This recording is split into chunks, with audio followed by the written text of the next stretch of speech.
Today on the show, it's the perfect episode to get caught up with because we're taking you through the best of our nerdy news segments so far. Time to wake up.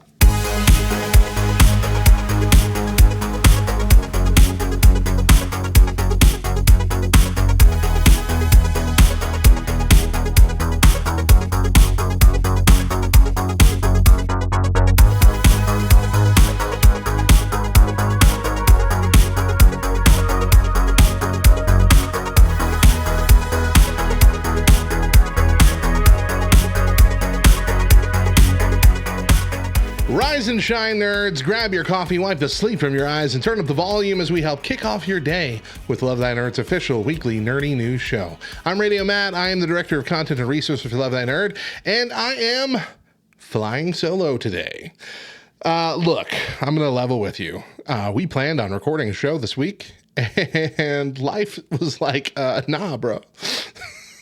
You can combine the blame here on two things. The first being our kids' soccer association, which has refused to get its act together since the beginning of the season.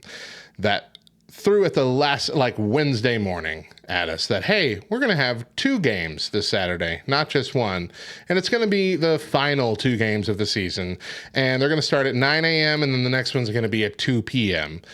And so, yeah, that threw our whole schedule off because we also have Christmas photos that we're taking with all the kids in between those 2 things. And then we have our church's fall festival in the evening. And then I have to set up for Operation Christmas Child at our church, which we're doing on Sunday, which all of this has now happened by the time you listen to it. But we normally record on Saturdays, and our entire Saturday just got obliterated by scheduling.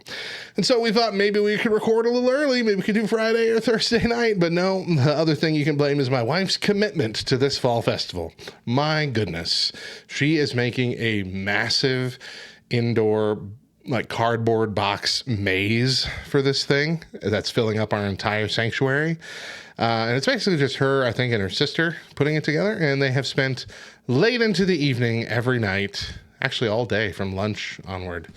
I'm sure we'll talk a little bit more about it next week, but all that to say, ain't no new show this week. But I thought this was going to be a fantastic opportunity instead now, because there are quite a few people that are jumping on board to the show now that we've gone weekly, because I get it. A daily show was a pretty big commitment when it comes to how much listening time you have in your day.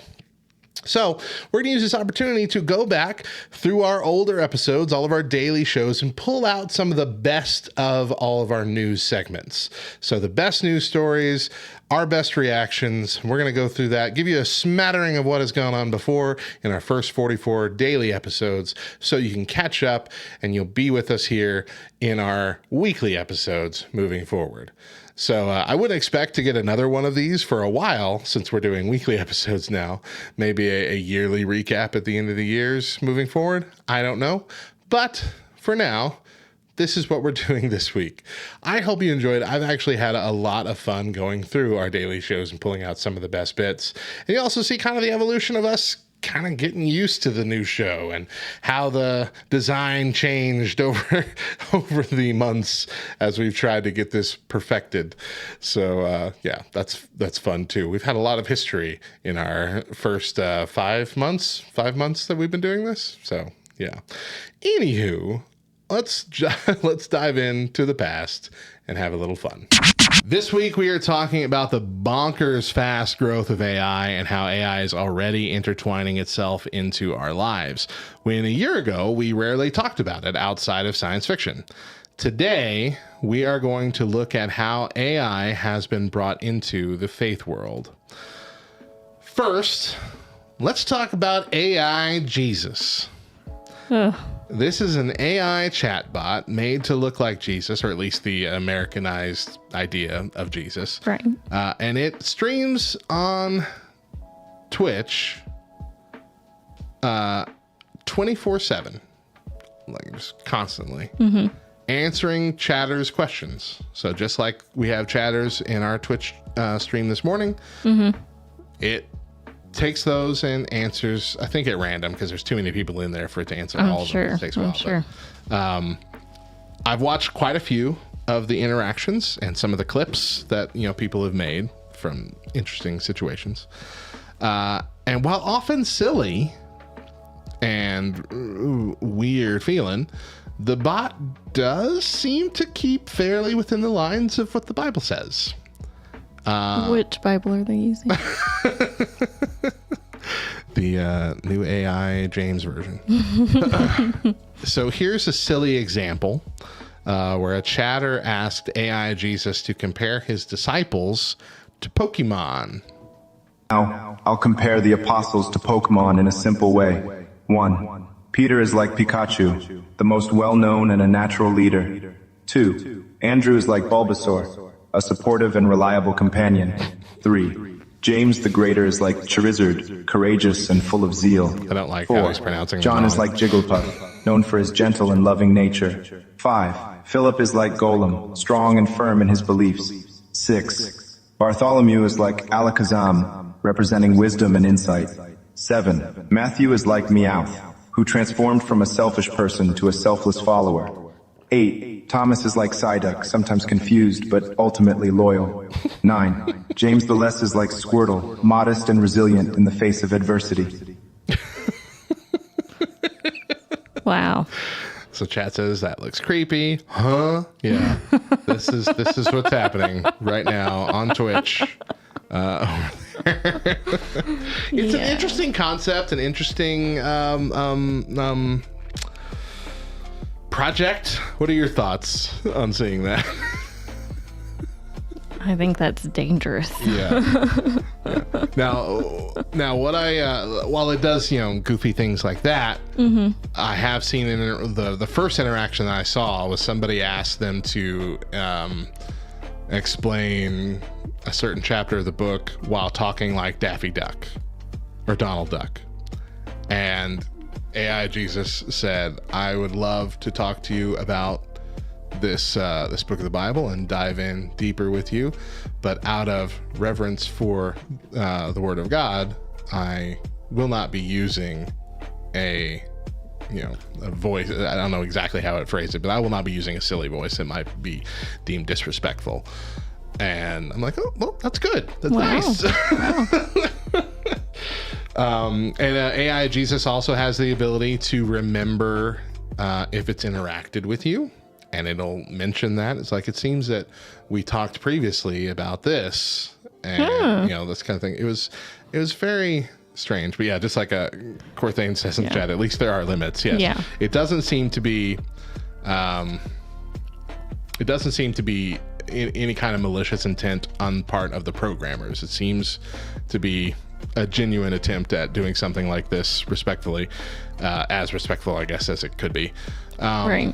But there are workarounds with that, because it does read people's usernames, and some usernames have cuss words in them, and so a lot of the clips that you see, which are user generated clips from people that are watching, are ways that it tricked Jesus into saying a cuss word or something. I'm like, well, this is uncomfortable, but interesting. It tricked a robot and essentially. Yeah, not really Jesus. Jesus can't be tricked. Let's talk about piracy. Nobody here does that. Article from thegamer.com. This week, Disney removed a film called Crater from Disney Plus, which was released on May 12th of 2023. Okay. So less than 2 months it's been on the platform. 48 days, and to be in fact about 7 weeks. Disney hasn't said why, but it seems most likely that it didn't perform well enough, and the company decided to remove it to write down the value of its content assets, therefore lowering their taxes. It's all about the money, and always has been, and there are unfortunate consequences that come with this. Disney isn't the only streamer that's guilty of this.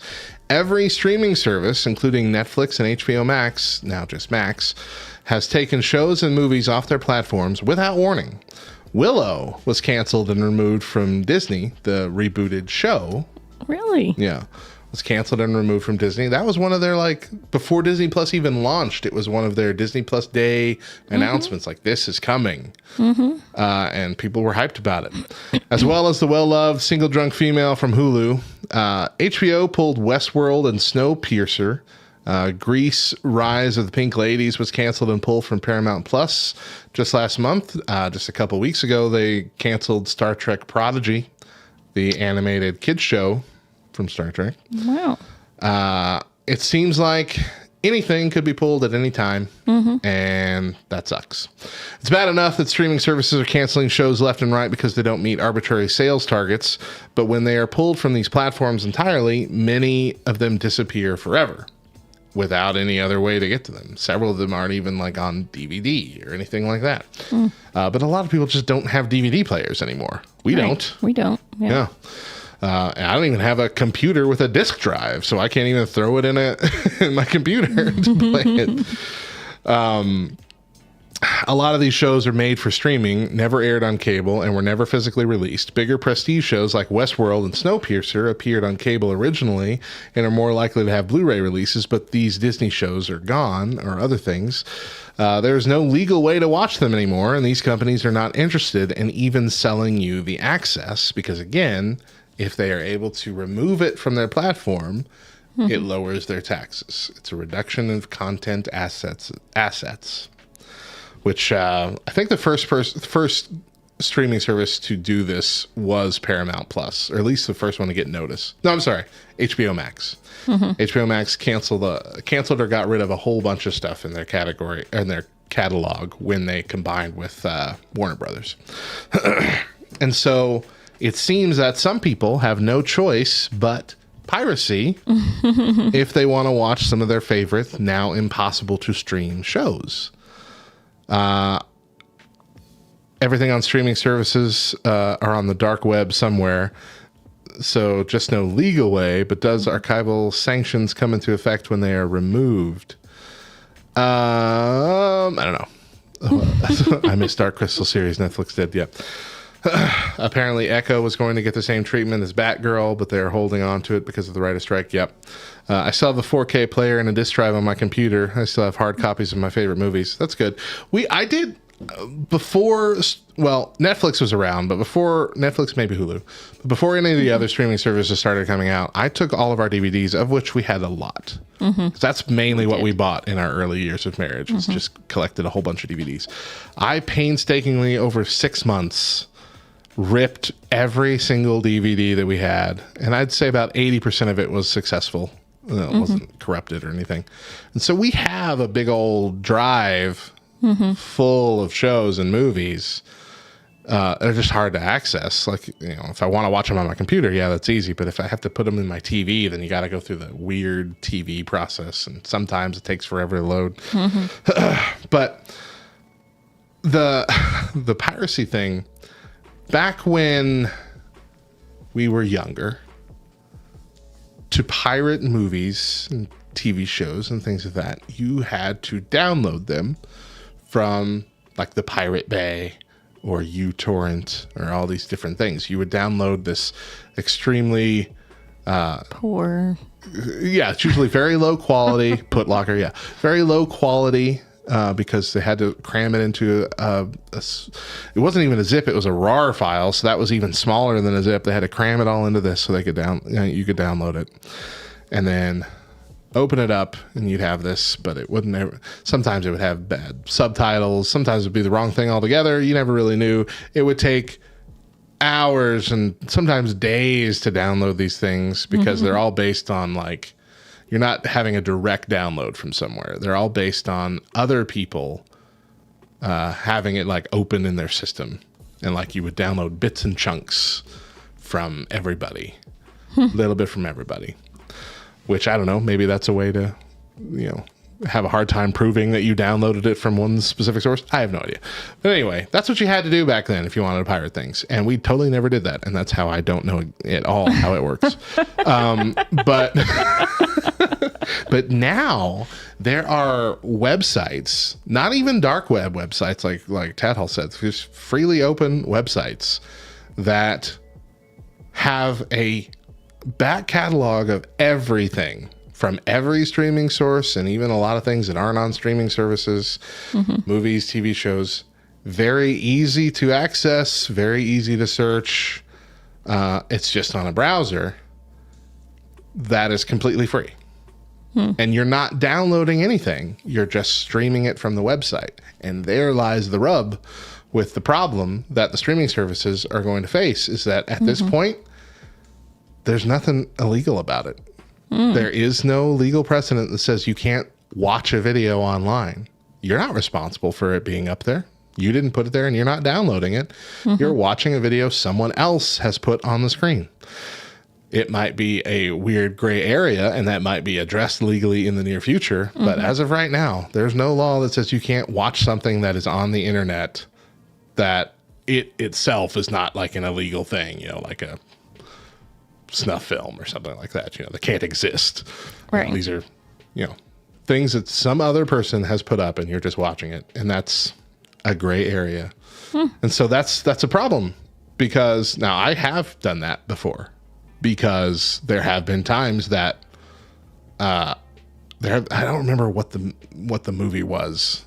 There was like a specific movie I really wanted to watch, and it's nowhere. Couldn't even rent it online, nothing. And like, well, I'll see if this place has it. And that's kind of how I found it. And I'm like, yeah, okay. And so I watched it, and it was great. And it was such an easy experience, and it cost me nothing. And so I feel like the streaming services really got to realize, you know what? We got to make a balance here. And I don't know if that's just how it was always going to be, because every one of these streaming services, as they started, has said that they're not going to be profitable for a long time, if ever. Wow. Netflix, I think, is the only one that's still profitable. I don't think any of the other ones have ever been technically profitable. They're pulling in you to their company and to their brands and helping you, you know, connect with their brands and IP outwardly, but the streaming services themselves don't make enough money. So that means they're either raising prices, which most of them have done already, adding more ads. Disney already has an ad tier now, which it didn't at the beginning. Oh, wow. Or just hoping you won't go and look for it anywhere else. Netflix has been going downhill for a while now. Tropic Turtle says, yeah, I would agree with that. And their password sharing thing, the password sharing thing changed up, and that feels like a desperate move, especially when they spent many years being like, it's cool. Like I saw someone post like a tweet that they had posted in 2014 saying love is sharing a password, you know, a Netflix password with someone. And then suddenly it's like, well, if you don't live within 50 feet of the Wi-Fi router that is connected to this account, then you got to pay another $8 to be on this account a month. Yeah. I'm like, that's going to hurt you. It's going to hurt you. So I don't know. So why are they doing this again? Let's talk about costs. Article from Wall Street Journal. Services such as Netflix, Disney Plus, Paramount Plus, and Max become default entertainment options for homes across America rather than cable, saving many consumers money. But for the titans of Hollywood, the shift has been costly. Traditional media and entertainment companies have reported losses of more than $20 billion combined since early 2020 on their direct-to-consumer streaming services. So a lot of money. Wow. A lot of money they're having to eat. Netflix, which brings in profits, is the exception, but the rest of the industry is wondering, while consumers love streaming, is it actually a good business? Investors now care about profitability rather than growth. Change that makes finding new revenue streams and retaining customers critical. Studios that for years were able to splurge on content to feed viewers' insatiable appetite for new shows and films now must pull back to make the math work. The ad market is weakening. Many companies have laid off staff to save money, and Hollywood writers are currently on strike. Market values for Paramount Global, Comcast, Walt Disney, and Netflix are down more than $280 billion combined since the end of 2020. Warner Brothers Discovery is worth about half of its total value since 2022 trading debut as the company combined. The declines have come after many of the stocks rose during the early part of the pandemic when consumers were stuck at home and hungry for entertainment. So that's also the problem. Essentially, mainly with Disney Plus. It's like they came out in the height, or like just before the pandemic. And like everyone's like, all right, well, here we go. We're going to watch all of our Disney stuff from all of history. Yep. Yep. Yeah. I mean, I don't know what their other option would be at this point. I mean, no one has cable anymore, right? They've given us the ability to stream and have their channel. And I don't think they can take it away. I don't think they can just end it. I don't think. Right? Even if a service ends, like if Paramount Plus closes down, they're going to sell the rights to stream those shows to other streamers, just like they did before. Just like when there was only Netflix and Hulu. Right. They would split them up between the two. And currently, a lot of movies and stuff bounce around between all the streaming services, which is kind of annoying. But yeah, I don't know what they could do. I don't know what they could do at this point. I feel like they're all kind of stuck. And if they just give it up, they might save a little bit of money in the short term, but I think it's going to hurt their brand overall. So I don't know. Is it our fault? Have we hurt them? All right. Let's talk about emojis. Ooh. All right. All right. This is a story from the globeandmail.com. A Saskatchewan judge says an emoji can amount to a contractual agreement Okay. and ordered a farmer to pay more than $82,000 for not delivering product to the grain buyer after responding to a text message with a thumbs up. I knew it was going to be the thumbs up, too. I knew. The Court of King's Bench decision said that the grain buyer with Southwest Terminal sent a text to farmers in March of 2021 saying that the company was looking to buy 86 tons of flax for $17 per bushel to be delivered in the fall. The buyer, Kent Mickleborough, later spoke with Shift Current farmer Chris Archer on the phone and texted a picture of a contract to deliver the flax in November, adding, "Please confirm flax contract."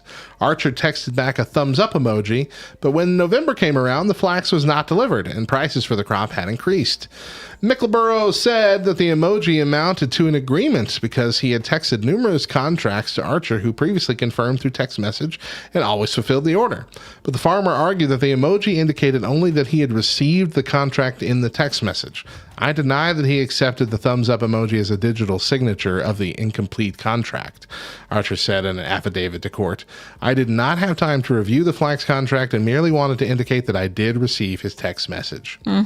Justice Timothy Keene said in a June decision that the thumbs up emoji did meet signature requirements and therefore the farmer breached his contract.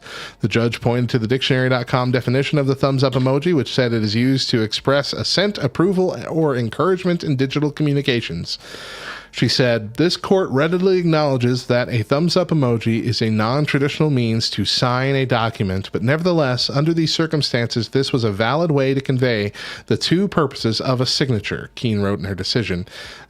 She noted that while this case is novel, emojis are now commonly used, and therefore this is in fact an agreement. Wow. So I hand out thumbs up emojis like candy on Halloween. So who knows what I'm legally on the hook for now. And in our office, so a long time, we did not have like any sort of our little communication on our computers was strictly text. It was like black and green. It was like old school garbage. Like back when computers didn't have mouses. It was called intercom. Mice. But, Yeah. But they recently went to Microsoft Teams, and we have access to all the emojis. And the thumbs up can be used in two different ways. It can acknowledge or be a affirmative. Like we use it both ways. Like I could see both sides of that argument. That was like, you need to approve this contract. That was an okay, I'll look at it. Right. Not a approved. Right. Yeah. And even in real life, like I've used it as like someone telling me, hey, this, and I'll be like, got it. Right. Thumbs up. Yeah. As in, I have heard you. I acknowledge this. Yeah. Get back to you later. But that could also mean, I will do this for you. Yes. It's an agreement. Right. And Yeah. so I can see the argument both ways too. I don't know. But, Yeah. but it feels like it takes a little bit of a leap to be like, but this is the same thing as a signature on a contract. Right. Is it? Right. Is it really? Don't we need notaries? I thought we should have it. Well, I guess that's in the United States and this is in Canada, but still, like, that's a bit much. That's a bit much. Trombone Dog asks, is it the emoji itself or reacting to the message with the emoji? Like the little, you push and hold Right. and you can give a reaction. I don't know. Right. They Yeah. feel like two different things, but maybe they aren't. I don't know. Yeah. This is part of a column, I believe, from Felipe Esposito from 9to5Mac. As reported by Windows latest, the Cortana app, which was Windows Siri, has received an update via the Microsoft Store after 2 years without getting a single new update. But instead of new features, the update pretty much kills Cortana. And now shows a message saying that Cortana in Windows as a standalone app is depreciated. So earlier last week, during a call with investors, Apple CEO Tim Cook reinforced that Apple has been conducting research with a wide range of AI technologies, including generative AI, for years. Multiple rumors have pointed to Apple internally developing a technology to compete with ChatGPT. However, while Microsoft and Google have already made their new tools available to the public, Apple's still a long way off. In the meantime, Siri is still Siri. Even Apple employees complain about organizational dysfunction and a lack of ambition when it comes to development of Apple's virtual assistant. Some employees point out that Siri is still based on a very legacy technology and that improving it would require a lot of effort. Seeing what other companies are achieving with generative AI, I think, he says this, I do think it's time for Apple to give up on Siri and focus its efforts on new technologies. What this is essentially saying is Cortana, Siri, maybe even like Alexa, on the way out. Kind of reached peak level of what they can do without AI involved. So are all of these going to be outdated? Is this, like I'm remembering, this reminded me of before we had the smartphone, we had our flip phones. I remember in college having a flip phone that had TV on it, heavy air quotes, TV on it. And what it was like 5-minute long audio clips with tiny little size of the postage stamp and heavy pixelated images that, like, it was supposed to be video technically, but it was like a new frame every 2 seconds. So it was just, but behind they're talking full, like it's a news broadcast or sports update or whatever. And I'm like, this is great. How cool is this? I got TV on my phone.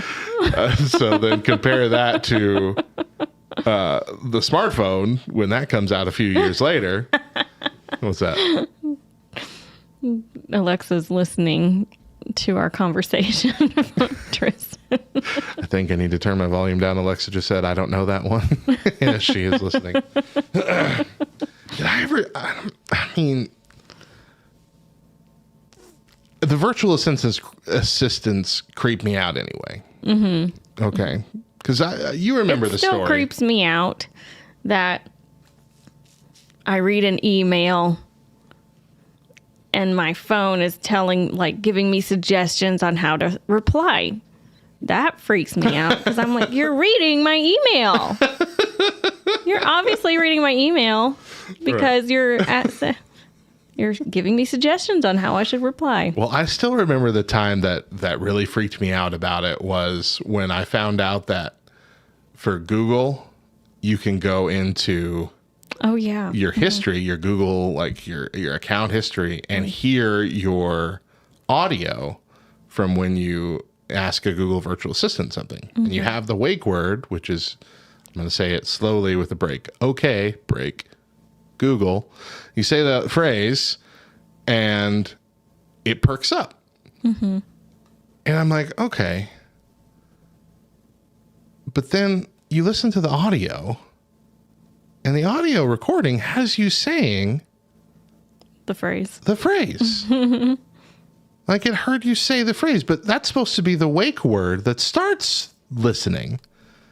So how do you already have the phrase? But what was worse than that was that I had used that at church one time, and one of our friends, Jaron, was talking in the background, and I could hear him talking on the recording before I even started saying okay. So it's recording all the time then. That's what we're saying? So they really are listening to everything, recording everything. And I don't know how long they keep the recordings, but just the fact that they're doing it all the time and not just when I say the wake word freaks me out still. And this was years ago when I discovered this. And so if we add AI to that, and our new virtual assistants are basically in our heads, predicting our own behaviors and needs before we even ask them. I don't know if I can handle it. I don't know if I, as a person, can come to accept that from a virtual assistant. This is interesting. So there's a supermarket AI meal planner app that is suggesting recipes that would create chlorine gas. Oh. This comes from theguardian.com. A New Zealand supermarket experimenting with using AI to generate meal plans has seen its app produce some unusual dishes, recommending customers recipes for deadly chlorine gas, poison bread sandwiches, and mosquito repellent roast potatoes. The app, created by supermarket chain Pack and Save, was advertised as a way for customers to creatively use up leftovers during the cost of living crisis. It asks users to enter various ingredients in their homes and auto-generates a meal plan or recipe along with cheery commentary. It initially drew attention on social media for some unappealing recipes, including an Oreo vegetable stir-fry. Oh. When customers began experimenting with entering a wider range of household shopping list items in the app, however, it began to make even less appealing recommendations. One recipe it dubbed aromatic water mix would create chlorine gas. The bot recommends the recipe as the perfect non-alcoholic beverage to quench your thirst and refresh your senses. Serve chilled and enjoy the refreshing fragrance, it says, but it does not note that inhaling chlorine gas can cause lung damage and death. New Zealand political commentator Liam here posted the recipe to Twitter, prompting other New Zealanders to experiment and share their results to social media recommendations, including a bleach fresh breath mocktail, ant poison and glue sandwiches, bleach infused rice surprise, and methanol bliss, a kind of turpentine flavored French toast. Wow. Tropic Turtle wrote down exactly what my brain did. My brain, what a good what? I was like literally gearing up to tell you, I hate meal planning. This is great. No. In a statement, a spokesperson for the supermarket said that they would keep fine-tuning our controls of the bot to ensure it would be safe and useful.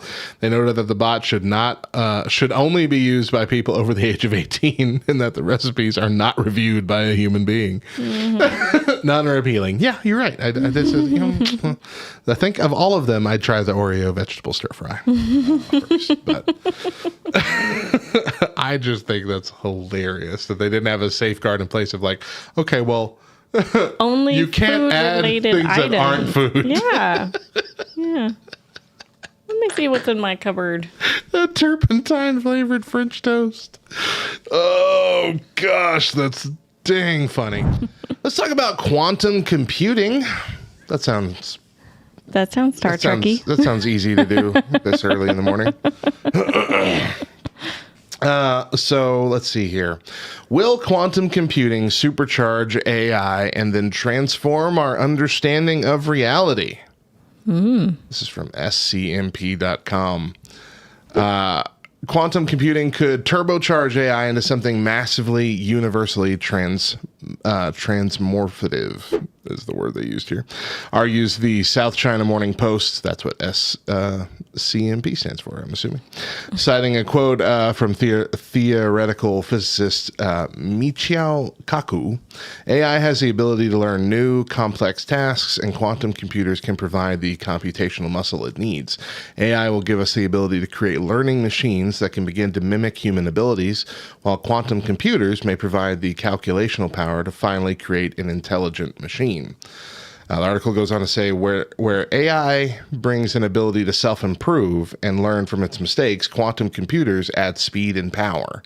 So Google CEO Sundar Pichai has said AI can accelerate quantum computing and quantum computing can accelerate AI. So complex calculations that would take classical supercomputers thousands of years to crunch could, in theory, be completed by quantum computers in minutes. In expectation of its advantages, the automotive industry is already collaborating with pioneers in the quantum computing arena. Daimler has partnered with Daimler has partnered with IBM, Volkswagen with D-Wave Systems, and Hyundai with IonQ. If you can increase the energy density of your battery by another factor of 2, 3, or 4, then instead of, in electric cars, instead of 300 miles, you can go 600 miles or 1,200 miles on one charge. That actually starts to cross the threshold where they become much more attractive than fossil fuels. Mm-hmm. And then we can really make an impact on global warming and all other problems that electric cars have been created to help. Similarly, the mysteries of carbon sequestration, it's early, y'all. I'm sorry. It's hard to say these words. Can be unraveled by quantum computing with clear benefits and efforts to reverse global warming or issues with that. Drug design at the molecular level could be revolutionized, opening up new avenues for vaccines and, for example, personalized cancer treatments. There's no doubt about it. With effective quantum computing, our understanding of chemical processes could become godlike. Finance and investment, too, could be revolutionized. The huge range of factors that produce market fluctuations allow for an almost infinite range of possible outcomes, and modeling these possibilities would be relatively simple for quantum computers. Forecasts of market movement would become far more accurate. It goes on, but you see the point. AI plus quantum computing could solve all the world's problems. Yeah, send us forward in advancement in a matter of years instead of decades. I'm just weary of making something smarter than ourselves. Yeah. I mean, essentially, we can expect that not only will massive problems be solved, but they'll be solved quickly. And in the background, these quantum computer AI models can begin building a plan to hijack private 3D printers and build a sentient AI robot army. And 2025 becomes the end of humanity. And so in that vein, let's talk about spider robots. Okay. Spiders, I hate. You're going to love this title. How to turn an asteroid into a space habitat using self-replicating spider robots. Oh. Why do they keep taking the villains from TV shows and making them, oh, that's a good idea. You know, we could use replicators for this. Wow. Yeah. This is from ScienceAlert.com. A retired technical fellow from Rockwell Collins released a 65-page paper that details an easy-to-understand, relatively inexpensive, and feasible plan to turn an asteroid into a space habitat. Dr. David Jensen breaks the discussion into three main categories: asteroid selection, habitat style selection, and mission strategy to get there, i.e. what robots to use. He eventually settled on a torus as the ideal habitat type, and then dives into calculations about the overall station mass, how to support the inner wall, massive columns, all that, how to build. Mm-hmm. But How exactly would we build such a massive behemoth on an asteroid? Self-replicating robots are Dr. Jensen's answers. The report's third section details a plan to utilize spider robots and a base station that can replicate themselves. He stresses the importance of only sending the most advanced technical components from Earth and using materials on the asteroid itself to build everything else, from rock grinders to solar panels. Spiders are our friends. You're right. Normal spiders, yes. Robot spiders, however, if anyone's seen Star Trek's Stargate's version of replicators, they're terrifying. They're terrifying. Replicators from Stargate. This is how it starts. Combine that with the quantum computing AI, and we're doomed. Right? Don't think it's possible? Let's talk about 3D printers. Guys, today is just the roadmap to our destruction. Bamboo's 3D printers started printing while owners were asleep. Oh dear. Bamboo's X1C and P1P 3D printers started printing unattended overnight without any additional user input, according to user reports from all over. Some woke up to failed prints, some found a second copy of a previous print, and at least a few found their Bamboo X1C or P1P had started smacking itself apart, damaging components while trying to print a second copy atop the object they'd already asked for. So what happened? In an official blog post, Bamboo says it's still investigating, but suspects that the cloud outage is to blame, and the company says its servers had 2 brief outages on Tuesday morning, where the servers couldn't confirm that the printers had actually printed, but instead of failing gracefully, they wound up sending the same print job again and again until it went through. Bamboo staff believes simply explained the print job sent to the printer before was trapped on the cloud and then had a delayed start.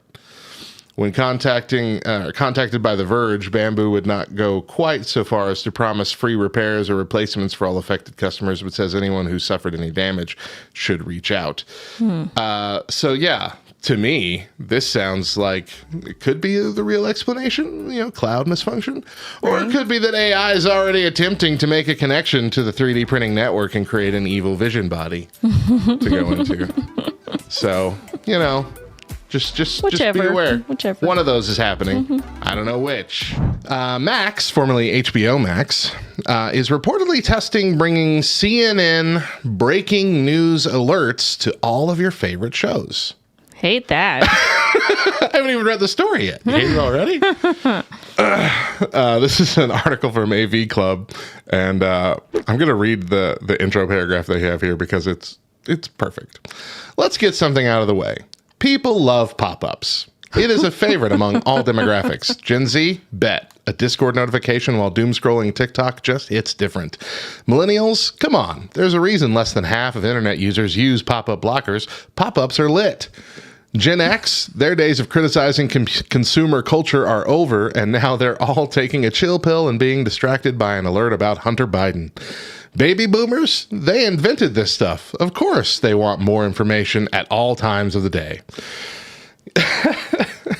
Per Variety, WBD, which is Warner Brothers Discovery, plans on announcing its non-stop news streaming hub called CNN Max at the end of September. And in addition to all of the Wolf Blitzer that you can handle, they're also looking into ways to make streaming on Max a whole lot worse.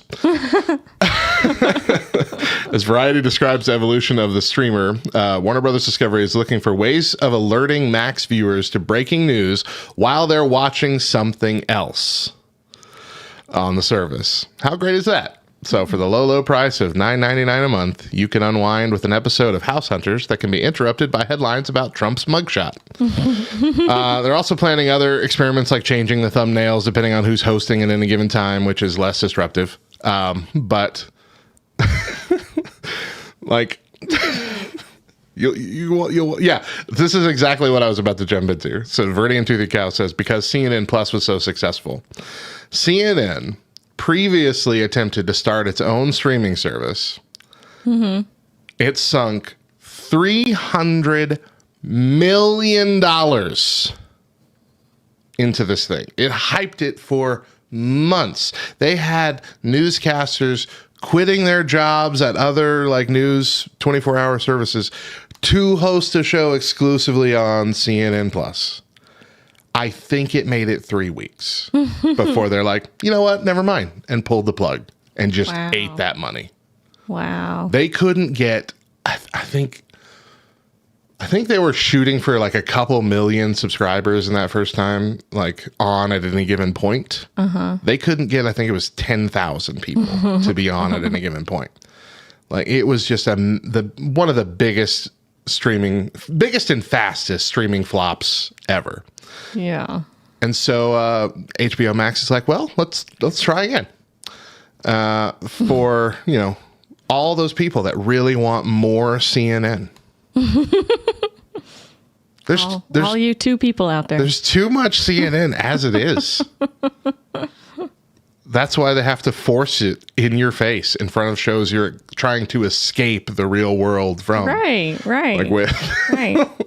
like if I'm gonna go watch Succession, I don't want to be thinking about the next big political scandal or whatever. That's exactly what I like. The fiction aspect drama. That's what I want. I don't want the real drama.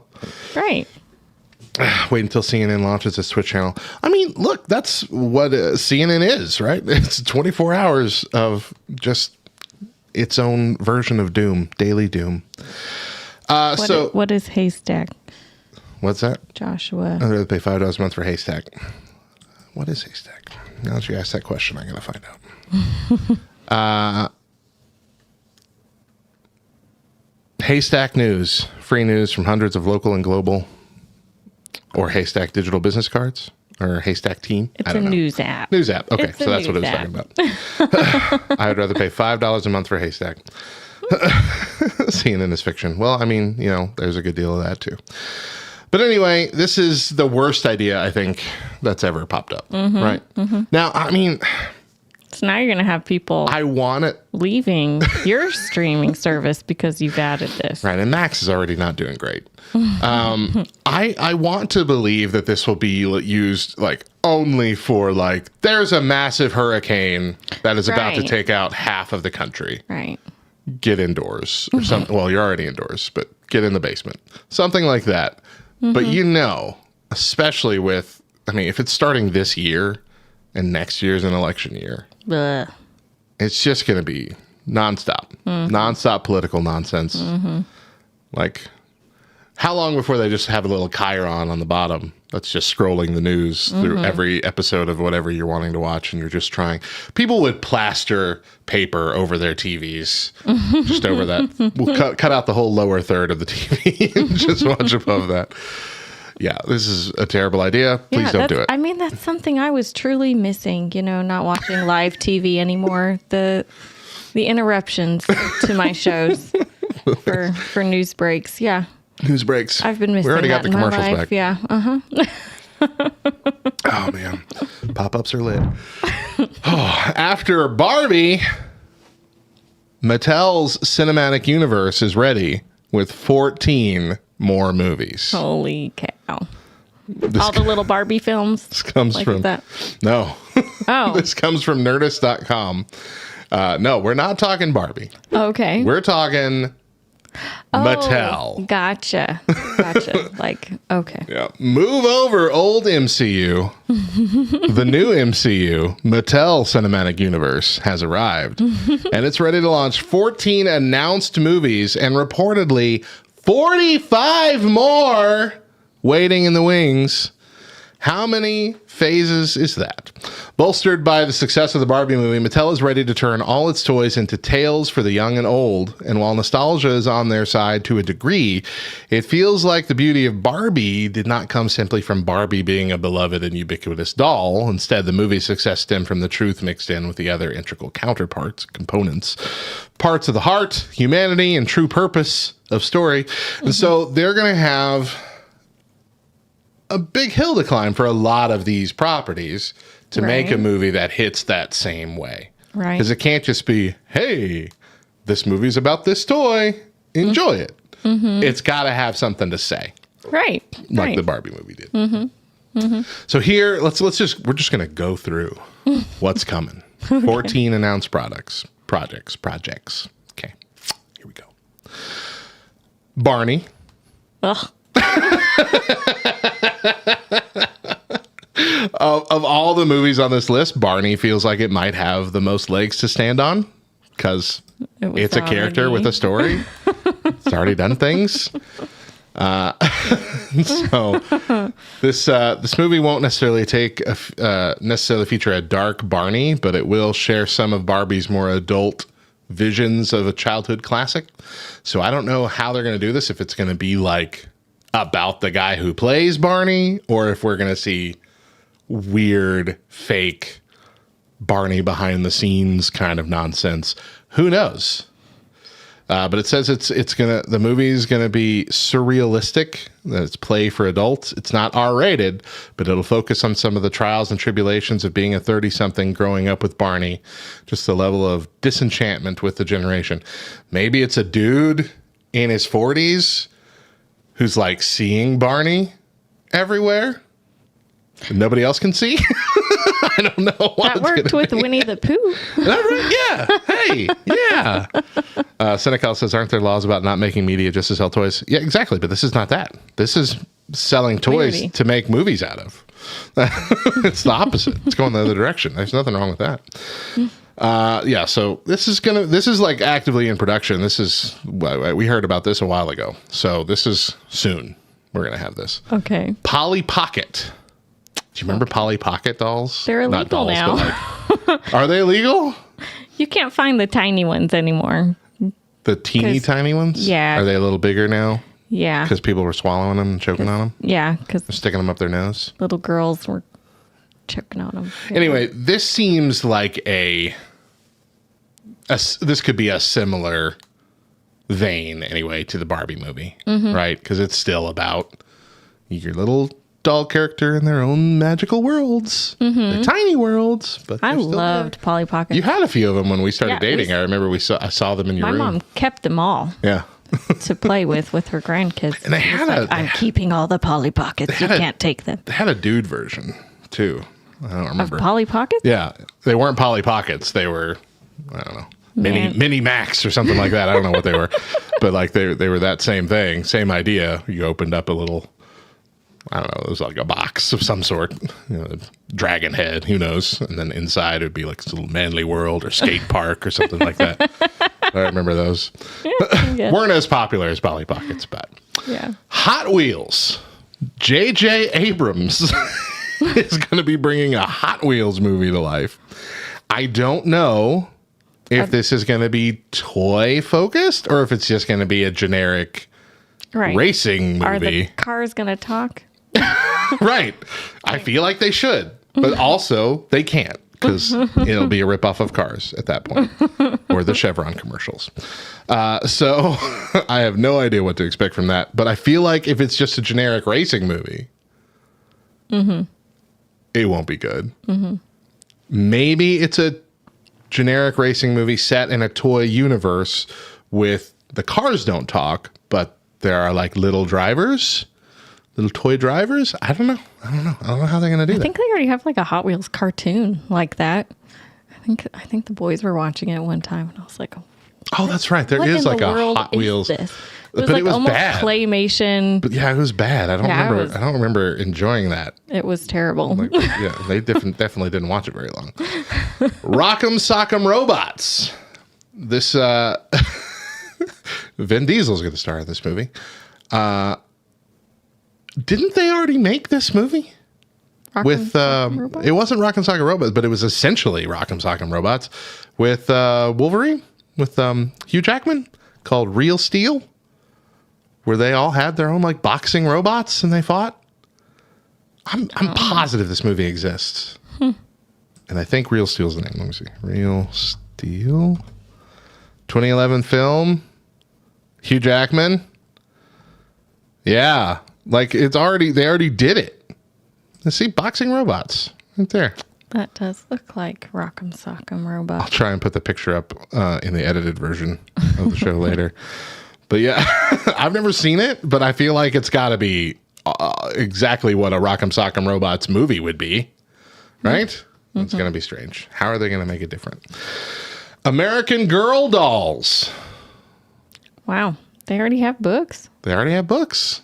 Just transcribe it into. It's going to be a family comedy that will help girls grow with confidence and develop character. That's what it says right here. So Okay. interesting. All right, now we get to a weird one: the Magic 8 Ball. Okay. Just going to make a whole movie about the Magic 8 Ball. I mean, didn't they make a Ouija board movie? And that was like a horror movie kind of esque thing. Maybe not full R rated, but like it was a creepy movie. It would have to be. I feel like that's what they would do here. More magic infused, but like a magical. A magical 8 I've got ball an 8 ball, and it's actually telling the future. really works. Yeah, something like that. That could be cool. That could be a fun premise. Like you have a magic 8 ball that is actually telling you the truth about what's about to happen. That seems fun. Senecal says, despite their plans, many of these will never get made. That's quite possible. But Masters of the Universe live action He-Man adaptation, which has been in the works for like a long time. And in fact, I think they already started like working on one for Netflix, but it got canceled. So I think this is still happening with the same group of people and the same cast they originally had. And they're just searching for a new home for it. So it might not be a theater movie. Because like I said, it was supposed to go to Netflix originally. So they might try and push this to Hulu or something. Get it there. Major Matt Mason. Have you ever heard of this toy? No. It's a Mattel doll that's a little different than the others mentioned. He was an astronaut action figure from the 1960s. He lives and works on the moon. So we guess we can see where that would be going. A movie on the moon. His name's Major Matt. Major Matt Mason. And you didn't have one? I did not have one. You're Matt. Well, I wasn't born until the mid 80s, so it didn't exist Forget anymore. when you were born. I was going to say the 80s, but I want to clarify mid 80s. Uno. A game about Uno. I gotta have say, no idea. They have been making a lot of different Unos, and they're fun.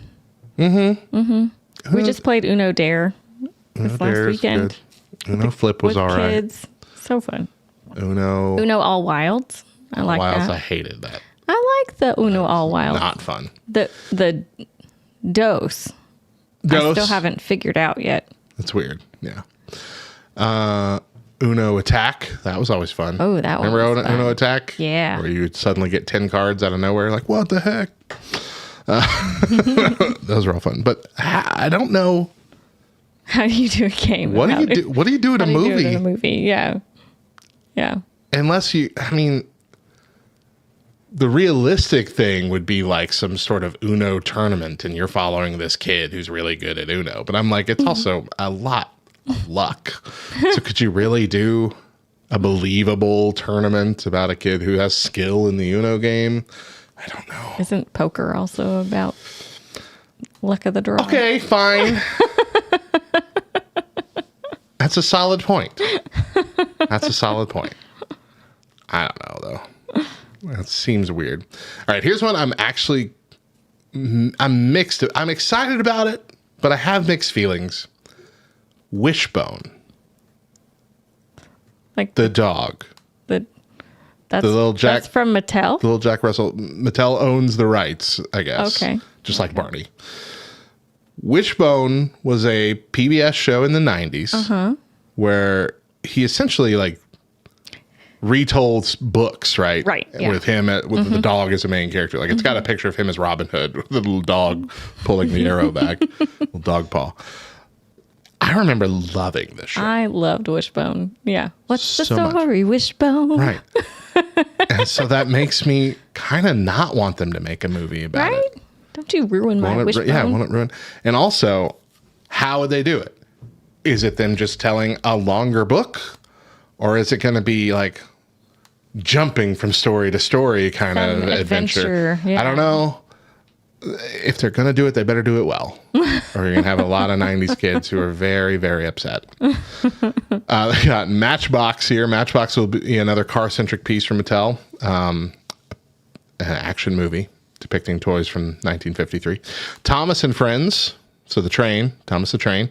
They're going to do a fantasy movie somehow about Thomas and Friends. The Viewmaster. The click, click, click, little circle Oh my goodness. thing with the different images. Mm-hmm. That somehow will be an adventure movie. And then Christmas Balloon.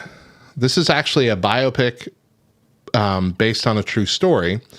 It'll tell the tale of when Mattel donated toys to help make a young girl's dream come true after she tied her Christmas list to a balloon that was found by a grieving couple who worked with the toy company to fulfill the girl's wishes. Mattel looks to produce a family drama drawing from that story.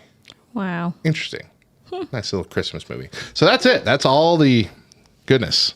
All of the currently announced Mattel movie projects coming up. We'll see how many come to pass. Family movies are dead. 2023 will see 0 G-rated movies come to theaters. This is from notthebee.com and Axios as well. If you're a parent to young kids, you may have noticed this trend, but for many, it's slipped past the radar until now. The G rating for movies, meaning movies approved for kids of all ages, is essentially disappearing completely from the screen. In 2023, there will be 0 G-rated movies appearing in theaters. Here's Axios' short write-up of the phenomenon to give you a quick look at what's transpiring. This year, there may be 0 full-length G-rated movies. Even the Paw Patrol sequel, coming September 29th, is PG for mild action/peril. The New York Times notes in a reporter's notebook, Honey, I Blew Up the Family Fun. Only a decade ago, 18 G-rated movies came out in a year. In 2003, there were 30 plus. Wow. Here's why it matters. Titles adults and children can watch adults and children can watch together, which used to be a cinema staple, are now sporadic, the Times says. The G rating, a stalwart of the films of my childhood, has nearly disappeared, culture reporter Alexis Solosky writes, a corollary to the reluctance of producers of family films to admit that they're meant for families. Movie studios do not have a care in the world for family standards or making movies that are friendly to all audiences. Why does this year's Little Mermaid remake need to be PG when the original was an easy G rating? Why does Paw Patrol 2 need to have sequences intense enough to merit a PG rating? Why is a G movie disappearing? Here's one theory from Inez Stepman. She says, there's nothing truly for children or truly for adults anymore. American taste has converged in the middle at Disney adult/13-year-old hormonal boy. So everything is made for that demographic, that weird cross-section. So here's... You know whose fault it is? It's parents. It's parents' fault. Yeah, I agree. For not wanting to go to the G-rated movie. And now they've seen that, people don't see the movie if it's G. They don't go to the theaters because it's for kids. So now we have to stick this tiny little bit in just to get it to PG so people will go see it. Let me put something in perspective here.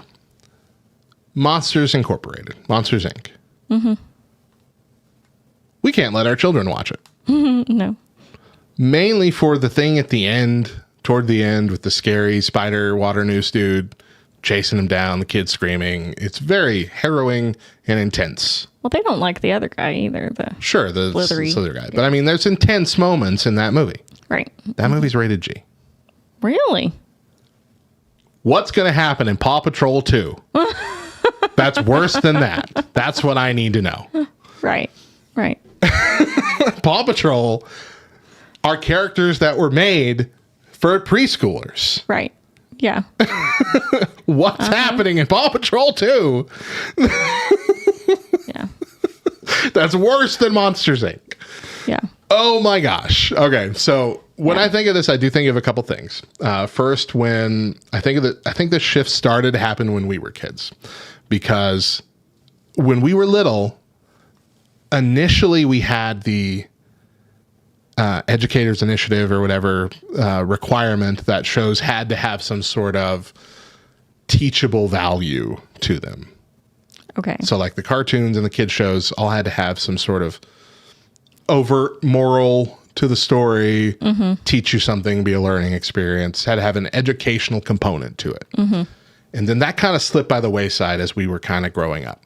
And so we had Power Rangers, we had Ninja Turtles, we had Batman the animated series, most of which didn't really have a solid moral or educational value to them. It was just kind of mindless child violence. Okay. We were getting into that fantasy violence already younger. And even Christian parents, when they're looking for movies that they're going to allow their kids to watch that aren't G-rated, they're looking for how much sexual content does it have, how much cursing does it have. They usually don't care so much about the violence. This is Just true. in general. That's the least of the things. That's usually what's bringing things up. And so when we talk about rude humor now being one of the aspects, I think that might be the new driving force is rude humor. Think about Bluey. One of the most wholesome, family-friendly shows I think that's ever come across our screens as parents. It's hard to think of Bluey as anything but family-friendly, but they've had several episodes held back or slightly changed to avoid some rude humor. They have a whole episode about did dad fart in the daughter's face? Right. That took a lot of effort to get to Disney Plus because Dad fluffied. original like censors are like, hey, we can't do that. And even then, though, there's a lot of fart jokes and pee jokes in Bluey. Not so much that you're like, that's gross. It's always funny. It comes off to me as natural because I live with two boys. And even our daughter, when she toots, she goes, I toot. I mean, It's hilarious. it's just life in the family. We talk about those things. But I feel like it wasn't even really a thing when we were kids or even just a few years ago. I remember feeling like the Daniel Tiger episode about using the potty was a bit controversial. Like, do we really want to show kids using the toilet this young? I get it. It's about teaching them to go potty. But Right. still, I was uncomfortable. And then Bluey came and like, okay, this is great. I don't care. All the potty humor you want. So is it a bad thing that G-rated movies are going away, or have children just grown up a bit and the rating system remains unchanged? You know what I mean? Because mild rude humor like this could be enough to warrant a PG rating. I think maybe since these were set in the early 1900s, they've slightly changed over the time because PG and PG-13 weren't originally categories, just like Viridian Tooth and Cow is saying. I remember PG-13 was specifically like the latest edition because it was like it's going to be PG, which is Right. mostly family friendly, or it's going to be R rated. And if you got one tick too close to R rating, then that ruins the chance that your movie is going to make any money. Back then, not so much now. But there, I think it might have been Steven Spielberg. I don't know. There's some big name. It's like, can we make a middle one, please? A PG-13, where it's just a little bit more adult, but not full R rated. And so then that happened. But I think all generations have shifted a bit more to just slightly more, each level slightly more adult. PG-13 comedies were a staple when we were teenagers. That's true. Dozens a year. Now they're all going full R. Have been for the last decade or so. If it's going to be a funny PG-13 movie, we're going to kick it up a notch. We're going to go to R because people are still going to go see it. I mean, my mom paid for me and Bubba to go watch Scary Movie in the theaters. That was a hard R. It had a lot of terrible things in it. My mom didn't know. Parents don't keep up with this stuff Right. as much. Right. And so because we were the children whose parents weren't keeping up as much with it, as we're growing up, we're like, I saw this stuff when I was a kid. I saw worse.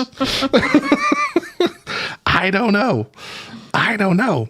Yeah. So I feel like Like, I feel like our boys are the only kids in their circles, both at school and even at church, that haven't seen a bunch of PG-13 movies or worse. Like they haven't seen any of the Marvel movies. Right. Yeah. We haven't started them on that yet. I want to so bad, but when I watch them, I realize why. Yeah, maybe not yet.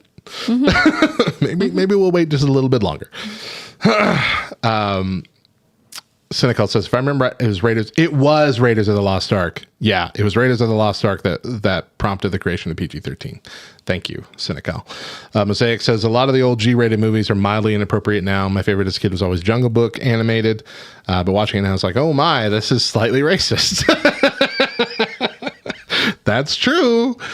Aristocats. Yeah, what do you do with that? Well, you put a disclaimer at the beginning saying, hey, back then This is normal. people didn't get up in arms about this stuff as much, and so we just let it slide. I'm sorry. Gosh, yeah, some of those things are real bad. Those things are real bad. But anyway, we want to preserve innocence as long as we can with our children. But societal pressure is also a bear. Like, if all of their friends are watching all the Marvel movies, it's hard for us as parents to say, well, no, you still can't watch them. We want to find compromises. Like, well, maybe you can watch this one and this one, just not that one yet. And I don't know. It's hard to get to that point. Like, we watched Into the Spider-Verse. Both of our boys love Into the Spider-Verse, and it was a great movie. It didn't have any cussing, had some violence, a couple scary moments, but overall, fantastic Spider-Man movie. Sequel comes out. My wife and I watch it, pre-screen it, and it's like, gosh, they say the A word like 4 times in this movie. And they say it as a joke. Right. Which is what they're going to want to copy. Yeah. Yeah. It's a joke. And that makes them think cussing is funny. And like, I don't like that. I think Eli would be okay, our oldest, because I think he understands when we say, hey, don't say that word. Yeah. Because we've been watching Mandalorian, and they say the D word and as soon as stuff every now and then. as soon as our kids went to kindergarten, they learned all the cuss words. Oh, because sure. They went to school. Yeah. And I get that. All their They're friends already cuss. out there. Yeah. But All their school friends cuss anyway. right. Some of the church friends. The ones that have tattoos. But yeah, I still don't want it to be like this. So Trishan says it also depends on where you live. What one country considers PG might be G and vice versa. Yeah, I think Bluey is in Australia where it's made is Fine. straight up, yeah, G rated or Y rated, whatever they do. I don't know if those ratings are worldwide or just America. But anyway, no problem there. No need to censor it there. Come to America, we're like, oh goodness, some of these. I think there's still some that we don't have. That not because they haven't come out yet or aren't available, but because some are just like, no, there's just too much, potty humor. We can't bring it in. And then they changed some of them. Like there was a joke that would have gone over any kid's head where Bandit's talking about if he's going to get neutered or not, essentially. But he doesn't say the word neutered. He's just like, I don't know. What if I want to have more kids later? That kind of thing. And it changed to something about, his diet or something. I don't know. They changed the whole thing. Anyway, it's a tough thing. But I do think G-rated movies might be completely on the way out. I don't think we're going to see more. Even most of the Disney movies now have more rude humor or more peril. I really think that Paw Patrol 2 being PG is a large indicator. Because again, these are preschool characters already. Yeah. And the first movie was so good. And this one's going to be good too. Well done. It's just going to be a bit intense at some I point. just hope they don't ruin it. Please don't ruin Paw Patrol. Oh boy. Hey, Deidre. Have you heard about the MGM Grand casino hack? No. Oh, it's been bad. Oh no. Now, this is being recorded on Saturday the 16th. So for those of you watching this on Monday morning, things might have changed. I think the latest update is that they're starting to get some of their systems back. But let's go through exactly what's happened and catch you up in case you haven't heard. So, MGM, which owns more than 24 hotel and casino locations around the world, as well as an online sports betting arm, reported last Monday that a cybersecurity issue was affecting some of its systems, which it shut down to protect our systems and data. Okay. Now, this is across all of those resorts across the globe. Everywhere. All 24 hotel and casinos, including the MGM Grand in Las Vegas. For the next several days, reports said everything from hotel room digital keys to slot machines weren't working. Even websites for its many properties went offline for a while. Guests found themselves waiting in hours-long lines and check-in to get physical room keys or getting handwritten receipts for casino winnings as the company went into manual mode to stay as operational as possible. MGM Resorts didn't respond to a request for comment and has only posted vague references to a cybersecurity issue on Twitter, reassuring guests it was working to resolve the issue and that its resorts were staying open.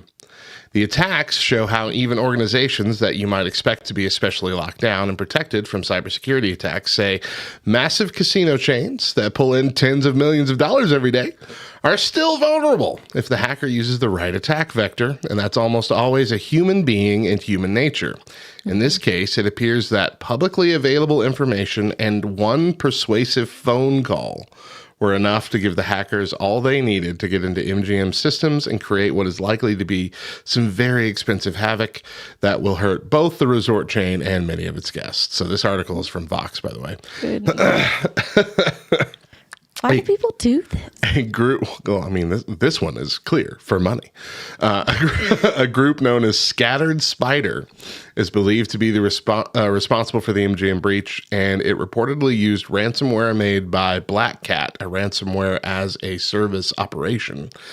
Scattered Spider specializes in social engineering, where attackers manipulate victims into performing certain actions by impersonating people or organizations the victim has a relationship with.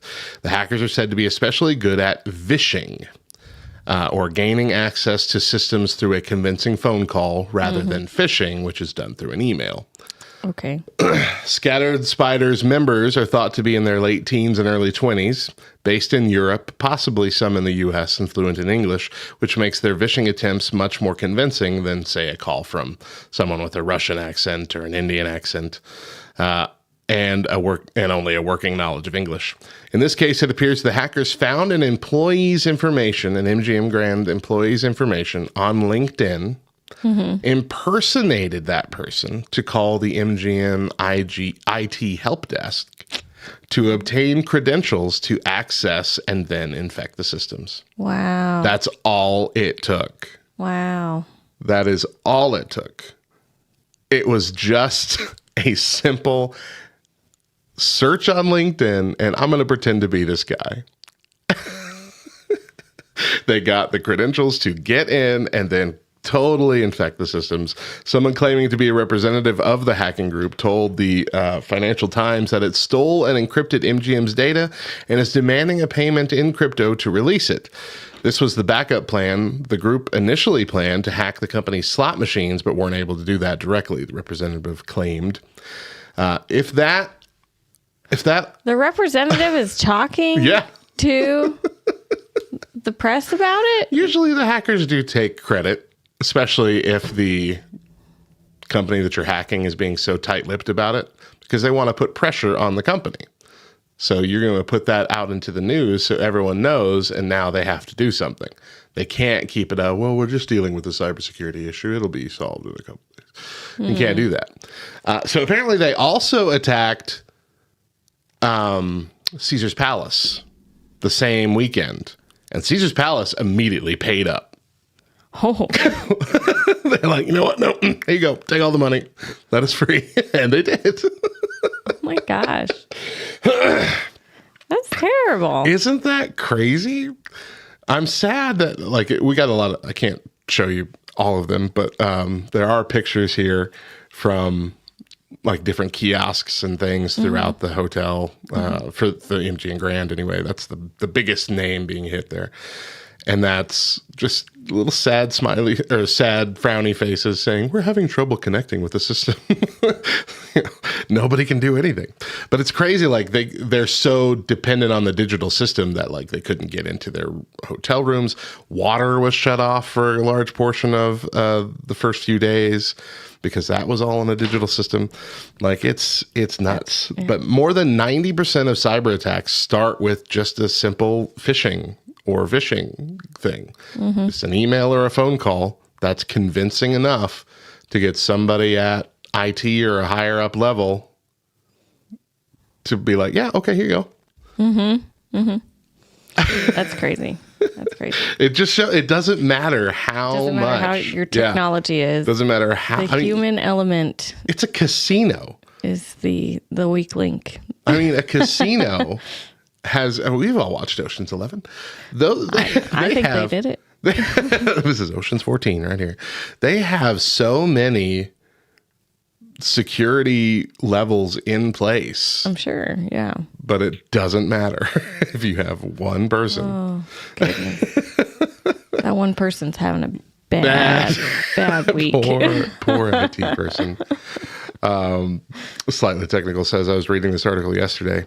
That's all it takes majority of the time. Put pressure on the companies also to advertise their skill set for people to hire them. Yeah. To have them talking. Yeah. This is where we're at, man. Yeah. There was another story of another like crypto company got hacked this past week and they lost a bunch of millions of dollars. And like, I thought we weren't able to do that with crypto. I thought that was the whole point, is that it was secure. Like this is today's world. This is today's world. Everything is hackable because everything is digital. That's terrible. So yeah, vishing is only going to be more and more of a problem, especially now that we have the capability of mimicking people's voices because of AI, where you used to need like 3 solid minutes of that person's voice to mimic the voice, and now you only need 3 seconds of that person's voice. Like, someone can mimic us now. It's a weird time. Oh yeah, absolutely. For sure. There's hours of my voice. But it's scary times. NSYNC reunites for a new song called Better Place for Trolls, the 3rd movie. Okay. This comes from Nerdist.com. Do they all wear troll hair? Yeah, I mean they're all playing trolls of some sort. Actually, I don't know if they're all in it or not, but Justin Timberlake's in it. But they do reunite. You can actually hear the whole song, I think, on YouTube now. The song's called Better Place, but it premiered partially in the Trolls Band Together trailer. Let me read the story, and I'll get to why I wanted to talk about this. So the first thing you hear in the trailer is a classic NSYNC song. Okay. You're all I ever wanted, all I ever needed. So tell me what to do now when I want you I don't know the back. song. Come on, you don't know the song. I don't know Back. what you're Want singing. you back. If you're under the age of 30, you probably don't get the reference. But if you do, you are totally an NSYNC fan. The famous 90s boy band sang those very words in their smash debut single, I Want You Back, quickly making millennial girls swoon. Swoon.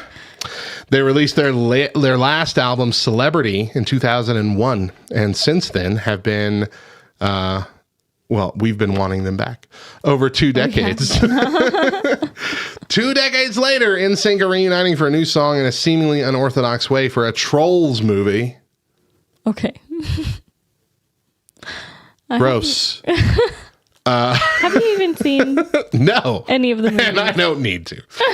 Yes, it seems a bit strange for those who aren't familiar with this universe. The Trolls films follow Poppy, voiced by Anna Kendrick, a pink-hued, upbeat troll who eventually becomes the queen of the trolls.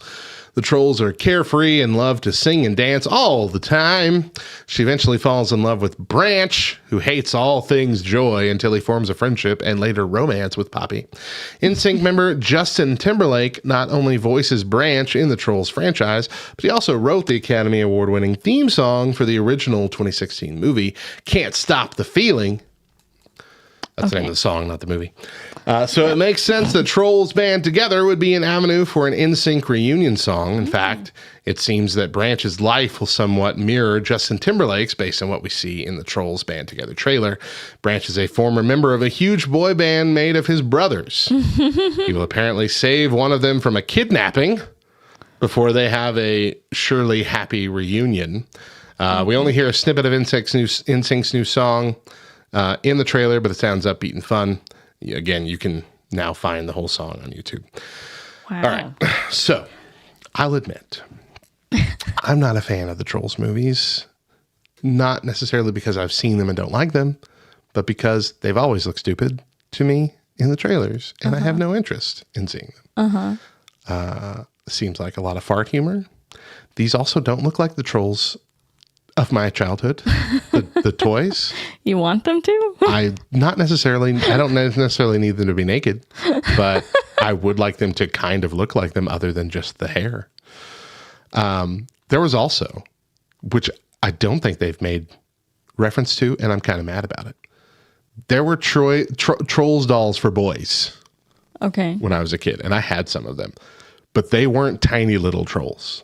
Okay. They were giant muscular trolls that had like gemstones in their chest, and it was some magical story of them being regular trolls, and then these gemstones made them superhero type things. And those gemstones like sparked when you move their arm or whatever. Like they were dope. Dope action figures. I bet they're in the movie. How have they not been in the movie? I bet they are. But anyway, Justin Timberlake has been a character in all three of these movies, so it does kind of make sense to use this as an opportunity to bring them back together.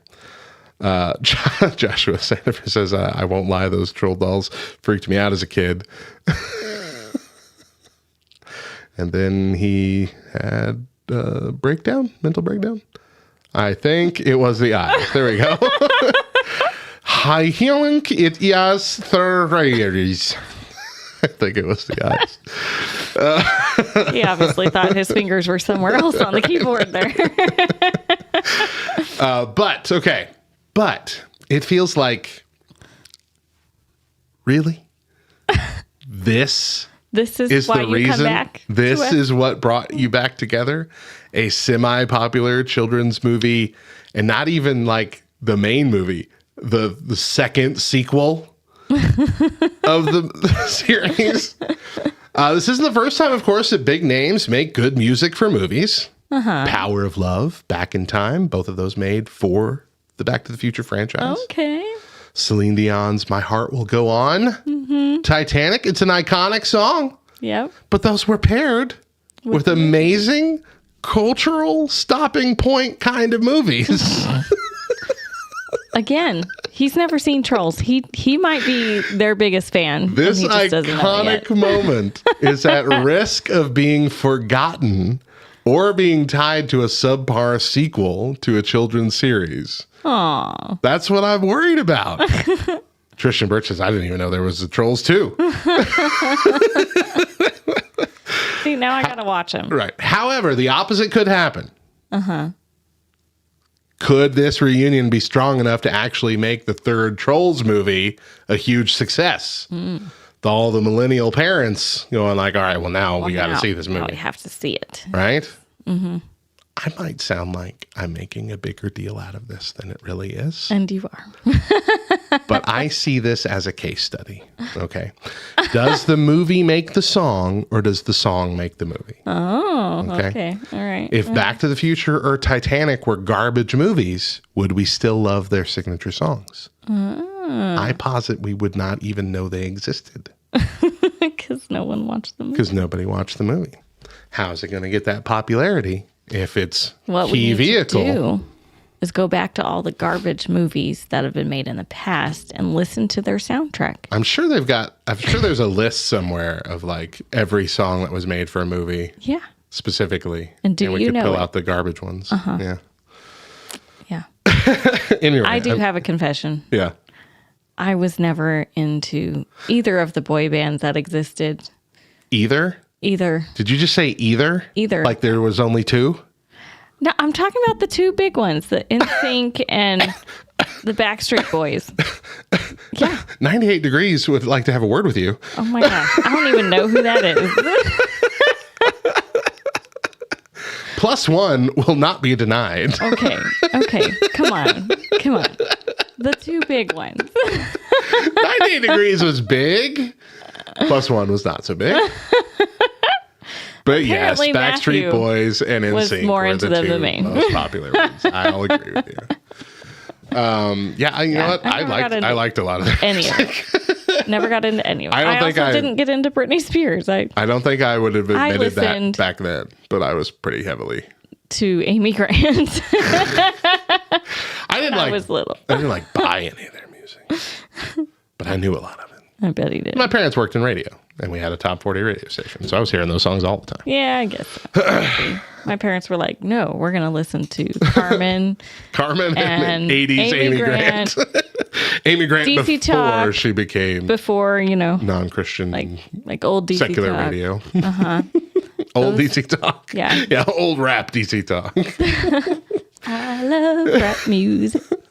heaven bound, heaven bound, heaven bound.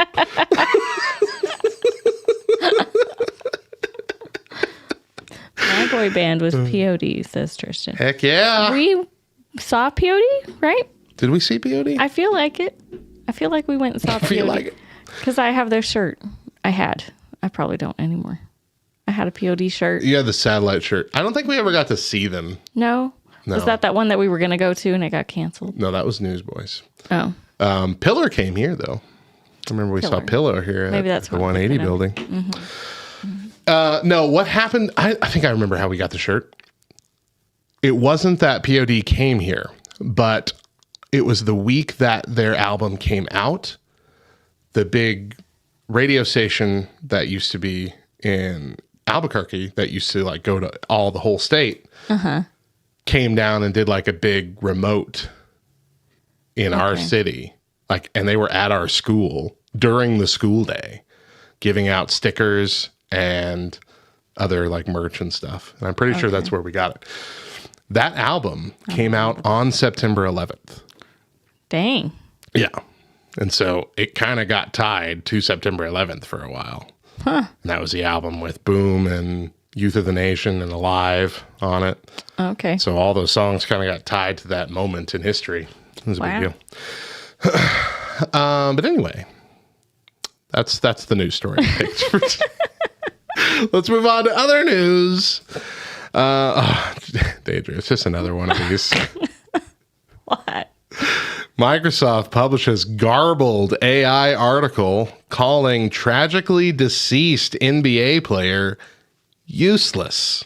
Oh my gosh. This comes from futurism.com. Former NBA player Brandon Hunter passed away unexpectedly at the young age of 42 last week, a tragedy that rattled fans of his 2000s career with the Boston Celtics and the Orlando Magic. But in an unhinged twist on what was otherwise a somber news story, Microsoft's MSN News portal published a garbled, seemingly AI-generated article that derided Hunter as useless in its headline. Brandon Hunter, useless at 42. Oh my gosh. On the headline. The headline, which was quickly called out on social media. The rest of the brief report is even more incomprehensible, informing readers that Hunter handed away after achieving vital success as a head for the Bobcats and performed in 67 video games. Condemnation for the disrespectful article was swift and forceful. AI should not be writing obituaries, posted one reader. Pay your dang writers, MSN.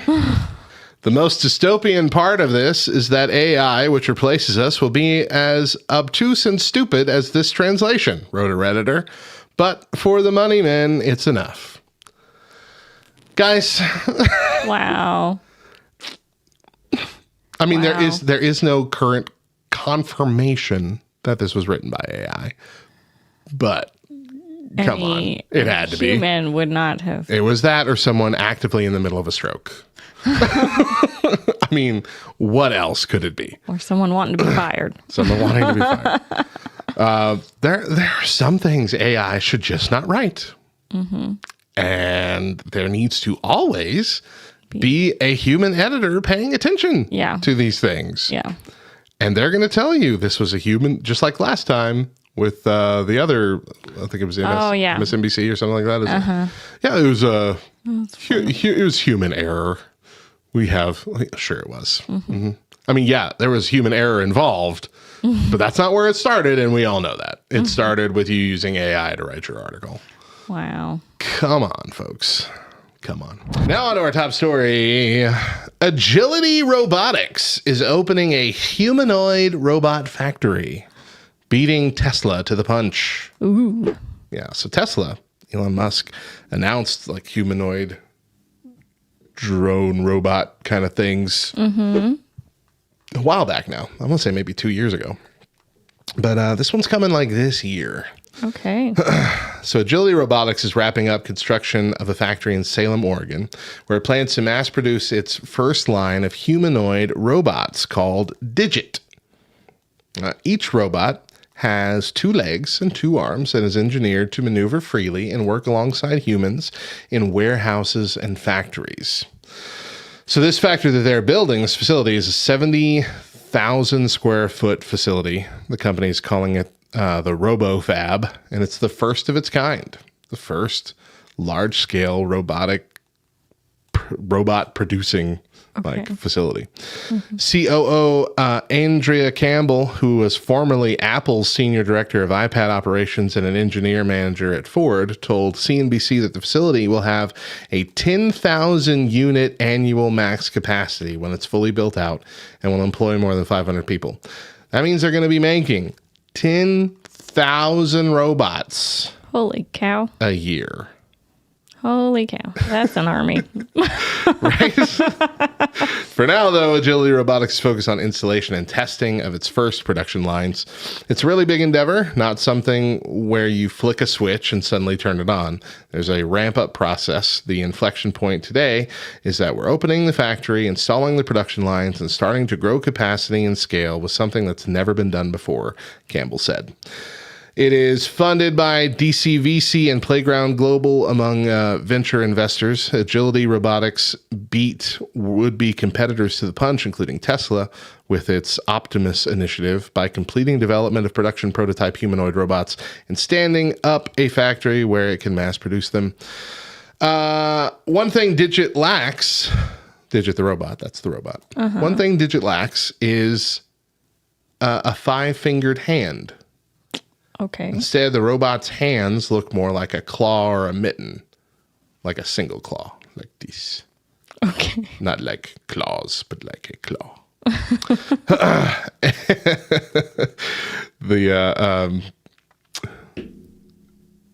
One of the people says that human-style hands are very complex. When I see robots that have 5 fingers, I think, oh, great, someone built a robot and then built 2 more robots onto that robot. You should have a hand that is no more complex than you need for the job. Wow. So that's what they're doing. So Well, we know AI can't do hands, right? AI cannot make hands. Not when you want an AI image. Their hands are awful. Horrific. Awful. Terrible. Frightening. Digit can traverse stairs, crouch into tight spaces, unload containers, and move materials onto and off of a pallet or a conveyor. Then help and sort and divide material onto other pallets, according to Agility. The company plans to put the robots to use transporting materials around its own factory. Agility's preferred partners will be the first to receive the robots next year. Whew. And the company is only selling. They're not renting or leasing the systems in the near term. Asked if the company is concerned that its technology could steal jobs from people, Shelton said he envisions Digit allowing manufacturing and logistics businesses to meet rising demand as recruiting remains a challenge and as many workers retire or opt to leave the industry. I will say the baby boomers are retiring, and That's they're true. leaving a big hole. That's true. That's true. And us millennials apparently don't want to work. So But like up to now, and still including now, but like within a year, it won't be. But up to now, this has been a future. hypothetical Yeah. thing in the future. Like I still always think of iRobot, not the main story of iRobot, but like the beginning where we see like the errand drones, like the older models that are like running purses and things to people and stuff like that. And it makes me nervous, not in a scary movie kind of way, just like it's going to be weird if one day we're just walking along, Walmart next to drones that are Shopping for shopping for you. You don't need the in-store shoppers anymore at Walmart with their gigantic carts. Gigantic. They're so big. Take up, you can't get past them. Anyway, that's a whole nother topic. So that's happening. 10,000 a year starting next year. That's happening. In a kind of main topic for today, top story here, we're also getting flying taxis. Hundreds of flying taxis Hundreds. to be made in Ohio beginning next year. Under an agreement announced Monday, Joby Aviation will build hundreds of electric vehicle takeoff and landing aircraft in the same Ohio River Valley where the Wright brothers pioneered human flight. The Associated Press says Joby's decision to locate its first scaled manufacturing facility is a 140-acre site at Dayton International Airport, which delivers on 2 decades of groundwork laid by the state legislators. Republican Lieutenant Governor John Husted said, importantly, the site is near Wright-Patterson Air Force Base and the headquarters of the U.S. Air Force Research Laboratories. The Wright brothers, Orville and Wilbur, lived and worked in Dayton. In 1910, they opened up the first U.S. airplane factory there. To connect the historical dots, Joby's formal announcement Monday took place at Orville Wright's home, Hawthorne Hill, and concluded with a ceremonial flypast of a replica of the Wright Model B Flyer. Joby's production aircraft is designed to transport a pilot and 4 passengers at speeds of up to 200 miles per hour with a maximum range of a 100-mile distance. Its quiet noise profile is barely audible against the backdrop of most cities, the company said. The plan is to place them in aerial ride-sharing networks beginning in 2025. Wow. A year and a half from now. Wow. The $500 million project Finally did it. is supported Back by to the future. up to $325 million of incentives from the state of Ohio, its Jobs Ohio Economic Development Office, and local government. With the funds, Joby plans to build an Ohio facility capable of delivering up to 500 aircraft a year and creating 2,000 jobs. Wow. So, it's not like flying cars. We're not hover converting our cars. It's not Back to the Future. It's more like a cross between a car, a helicopter, and a prop plane. Okay. So it looks like a prop plane. It's got kind of a car interior. Looks like a prop plane, but it's got 6 vertical propellers. And then I believe the front 2 fold down as it travels forward. But it will, like a helicopter, go straight up, straight down. So I think it's kind of like the drones, maybe? It's How similar in how the drones take off? and land. Yes. Maybe they don't. Maybe the things don't. Maybe the propellers don't move. It looked kind of like that they move that way. But they don't do that on drones. Drones fly just fine. So maybe they're like drones. All production done by robots. It looks really cool. And so I'm kind of excited about it. If that's 2 years away, just in Ohio, and it takes off in Ohio, and people are down for it, And people are not dying because of it. people are not dying because of it. It would be pretty cool to have that in areas where, like, you need to get somewhere that's 90 miles away in 10 minutes. That would be neat. Like, it's perfect for like our area. If they could bump it up longer, more than 100 miles, which I'm sure they'd be able to eventually if this is just a set. Yeah. Like right here, we live in a weird triangle where there are two larger cities about an hour and a half away from us in different directions that people in our town have to go to all the time. All the time for one reason or another. Especially now that our Walmart burned down. Yeah. Especially now. It'd be really cool if you could get a robo-taxi, get there in 20 minutes, half an hour, whatever. Half an hour. And then, Uber wherever you need to go. This is true. And then come back later that day. That'd be really cool. Get the taxi back. Get the taxi back. I bet that would be one expensive trip. It would be expensive.